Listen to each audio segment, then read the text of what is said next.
সামনেই রয়েছে ২৬-এর বিধানসভা নির্বাচন। ইতিমধ্যেই মাঠে নেমে পড়েছে প্রত্যেকটি রাজনৈতিক দল, যে যার মতো ঘুঁটি সাজাতে শুরু করে দিয়েছে।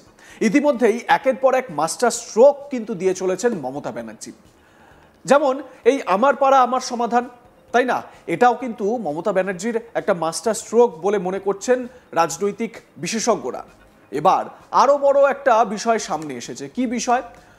ভোটের আগে ঋতুপর্ণাকে পাশে নিয়ে সাংবাদিক বৈঠক করতে দেখা গেল মমতা বন্দ্যোপাধ্যায়েরই ক্যাবিনেট মিনিস্টার, তার সহকর্মী অরূপ বিশ্বাসকে। হঠাৎ কেন সাংবাদিক বৈঠক, তা নিয়ে শুরু হয় জল্পনা। আমরা দেখেছি দেশের বিভিন্ন প্রান্তে বাঙালিরা আক্রান্ত হচ্ছেন। শাসক দলের তরফ থেকে দাবি করা হয়েছে বিজেপি শাসিত রাজ্যে বাংলা বলার জন্য বাঙালিদের বাংলাদেশি বলে দাগিয়ে দেওয়া হচ্ছে। তাই প্রতিবাদে পথে নেমেছেন মমতা ব্যানার্জি। ১৬ই জুলাই কলকাতাতে তিনি পদযাত্রা করেন, তারপর ২১শে জুলাই বড় ঘোষণা করেন। তিনি বলেছিলেন বাংলা ভাষা আন্দোলন করবেন, বাংলা ভাষার জন্য তিনি আন্দোলন চালিয়ে যাবেন। সেরকম আমরা বিভিন্ন জায়গায় দেখেছি, ভাষা আন্দোলন করেছেন তিনি। বোলপুর থেকে শুরু হয় তার এই ভাষা আন্দোলন। বাংলা সিনেমাকে এবার বাঁচাতে বড় পদক্ষেপ। কি ব্যাপারটা এবারে আপনাদের বলি। প্রাইম টাইমে বাংলা সিনেমা চালাতে হবে, মাল্টিপ্লেক্সে ৩৬৫ দিনই এটা করে বাংলা সিনেমা চালাতে হবে।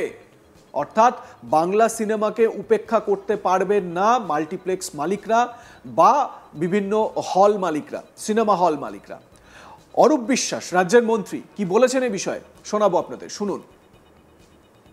আমাদের তথ্য সংস্কৃতি দপ্তর আমাদের সকলে মিলে আমরা ডাইরেক্টর, প্রডিউসার, শিল্পী, এক্সিবিটার, ডিস্ট্রিবিউটার সবাইকে নিয়ে বসে, আপনারা জানেন আগের দিন আমরা বসেছিলাম, আজকে সেকেন্ড মিটিং করলাম।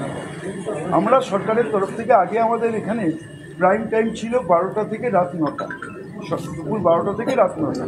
ফলে কী হতো, এই সুযোগে তারা বাংলা সিনেমাটাকে ১২টার সময় দিয়ে দিত, ফলে অনেকেই যেতে পারতেন না কাজের সময়। এখন আমরা প্রাইম টাইমটা শুরু করলাম দুপুর ৩টে থেকে রাত ৯টা পর্যন্ত। আগে একটা নিয়ম ছিল যে বছরে ১২০টা বাংলা সিনেমা চালাতে হবে। এখন যে নিয়মটা আমরা করলাম, 365 days within the prime time, এই ৩টে থেকে ৯টার মধ্যে একটা বাংলা সিনেমা চালাতে হবে ইন এভরি স্ক্রিন। যেটা সিঙ্গেল স্ক্রিন, সেখানে ৩৬৫ দিন একটা করে বাংলা সিনেমা চলবে।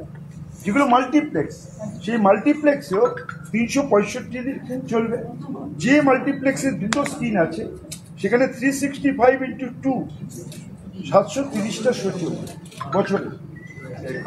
যেখানে 3টে স্ক্রিন আছে সেখানে 365 × 3 মানে 1095 1095টা শো প্রতি বছর চলবে। যেখানে 4টে স্ক্রিন আছে সেখানে বছরে 365 × 4 1460 1460খানা শো চলবে। ফলে এখন বাংলা সিনেমা যাতে আরও বেশি বেশি করে তৈরি হয়, নতুন নতুন পরিচালক, নতুন নতুন প্রডিউসার, প্রযোজক তারা আসছেন, নতুন নতুন কন্টেন্ট আসছে, নতুন নতুন শিল্পীরা আসছেন, অনেক কনসেপ্ট নতুন আসছে। ফলে আমরা চাই বাংলা সিনেমার প্রচার এবং প্রসার হোক। সেই কারণেই আমাদের সরকার এই সিদ্ধান্তে উপনীত হয়েছে এবং আমার মনে হয় এই একটা যুগান্তকারী সিদ্ধান্ত।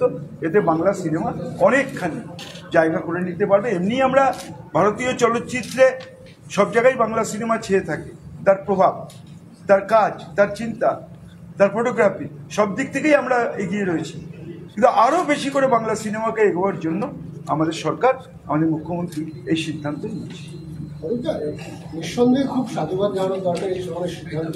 কিন্তু প্রশ্ন হচ্ছে যে যারা হল মালিক, সেক্ষেত্রে আপনারা প্রাইম টাইম যেমন ৩টে থেকে ৯টার মধ্যে করছেন, বাংলা সিনেমা চালাতে বাধ্যতামূলক করা হচ্ছে। সেক্ষেত্রে যদি কোনো সিনেমা চালাতে গিয়ে যদি হলে দর্শক না আসে, তাহলে সেক্ষেত্রে যে ক্ষতির মুখে হল মালিকেরা পড়বে, সেই ক্ষতি বহন করবে কি না, এরকম দৃষ্টান্ত আমাদের কাছে নেই। আমরা তো প্রত্যেক দিনই, আমরা যারা, আমি নিজে সিনেমার সঙ্গে যুক্ত আছি, সরকারের তরফ থেকে মাননীয় মন্ত্রী আছেন, আমরা তো প্রতি ১ মাসেই রিভিউ করি। আমাদের ফিল্ম একাডেমি আছে, সেই ফিল্ম একাডেমির মিটিংও হয়। এরকম কোনো সিনেমা হচ্ছে না এখন, বলছে হিন্দি সিনেমার থেকে এখন বাংলা সিনেমারই দর্শক বেশি। আপনারা কয়েকটা ছবি জানেন, ধরুন ধূমকেতু আসছে, তার একটা প্রচার আছে। কিন্তু এমন অনেক সিনেমা যার কোনো প্রচার নেই, তারা পাবলিসিটির জন্য ১ টাকাও খরচা করেন। যেমন অঙ্ক যে কঠিন, গৃহপ্রবেশ, এই যে পুতুলনাথের ইতিকথা, এগুলো কোনো মাউথ পাবলিসিটিতে আজকে বিশাল ব্যবসা করছে। ভালো কন্টেন্ট ভালো তৈরি হচ্ছে, অনেক নতুন নতুন প্রডিউসাররা আসছেন, ডিরেক্টররা আসছেন, নতুন নতুন কন্টেন্ট আসছে, সাবজেক্ট আসছে, ফলে ভালো তৈরি হচ্ছে। আমাদের তো একটাই উদ্দেশ্য সরকারের, বাংলা সিনেমার প্রচার এবং প্রসার, সেটাকেই আমরা করার চেষ্টা করি। আমরা আগেও দেখেছি বাংলা সিনেমার পাশে দাঁড়ানোর বার্তা প্রায়শই সরকারের তরফ থেকে দেওয়া হয়েছে। এবার নতুনভাবে হাল ধরার প্রয়াসে নন্দনে হলো বৈঠক। এই বৈঠকে উপস্থিত ছিলেন মন্ত্রী অরূপ বিশ্বাস, সঙ্গে ছিলেন টলিপাড়ার তাবড় প্রযোজক, পরিচালক ও অভিনেতা দেব, ঋতুপর্ণা সেনগুপ্ত, কৌশিক গঙ্গোপাধ্যায়, শিবপ্রসাদ মুখোপাধ্যায়, প্রযোজক শ্রীকান্ত মেহতা, নিসপাল সিং রানা সরকার প্রমুখরা ছিলেন এই মিটিংয়ে। এই বৈঠকে বাংলা ছবির মুক্তি নিয়েও এক প্রস্তাব রাখা হয় ইম্ফার তরফে জানানো হয় যে কোনো 6টি উৎসবের মধ্যে 2টি উৎসবেই যে কোনো প্রযোজনা সংস্থা তাদের 2টি ছবি রিলিজ করতে পারবে। বছরের অন্যান্য সময় ছবি মুক্তি পেলে তা যদিও এই তালিকায় থাকবে না, তবে সব উৎসবেই সমস্ত প্রযোজনা সংস্থা ছবি মুক্তি দিতে পারবে না। যে কোনো প্রযোজনা সংস্থাকে তার জন্য বেছে নিতে হবে 2টি উৎসব। তো ঋতুপর্ণা সেনগুপ্ত অভিনেত্রী, তিনি কি বলেছেন এই বিষয়ে শোনাবো আপনাদের।